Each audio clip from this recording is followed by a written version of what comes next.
তোমাদের কোন মাছটা সবথেকে বেশি ভালো লাগে, ইলিশ নাকি চিংড়ি? আমার তো আগে চিংড়ি মাছটা সবথেকে বেশি ভালো লাগতো।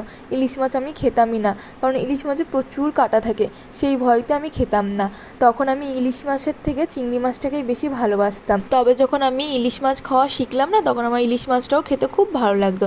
তাই বলে যে চিংড়ি মাছ আমার এখন ভালো লাগে না তা কিন্তু একদমই না। ছোটোবেলাতে আমি দেখেছি আমার মামা, আমার মামার বাড়ির দাদু এরকম বড় বড় ইলিশ মাছ আমাদের বাড়িতে পাঠাতো। তখন আমি ইলিশ মাছ খেতাম না, শুধু ইলিশ মাছ না, অন্যান্য অনেক মাছ পাঠাতো, কিন্তু আমার সবথেকে বেশি ভালো লাগতো ওই যে চিংড়ি মাছটাই। তখন আমি বুঝতে পারিনি যে ইলিশ মাছটা এখন আমার এত বেশি ভালো লাগবে। তখন কত বড় বড় ইলিশ মাছের সাইজ থাকতো, আর এখন দেখো কত ছোট ছোট। তখন আমি খাইনি, এখন আমি আফসোস করি কেন তখন খাইনি। তখন আমি খেতাম না বলে আমার মামারা আমাকে বলতো পরে বুঝতে পারবি এই ইলিশ মাছের স্বাদ কী জিনিস। সত্যিই তাই, এখন বুঝতে পারি।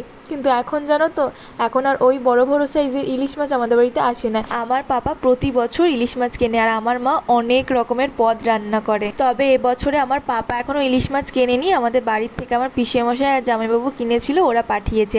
এবছরে এটাই আমাদের প্রথম ইলিশ খাওয়া, আর আমার মা করেছিল সর্ষে ইলিশ, দুর্দান্ত খেতে হয়েছিল জানো তো।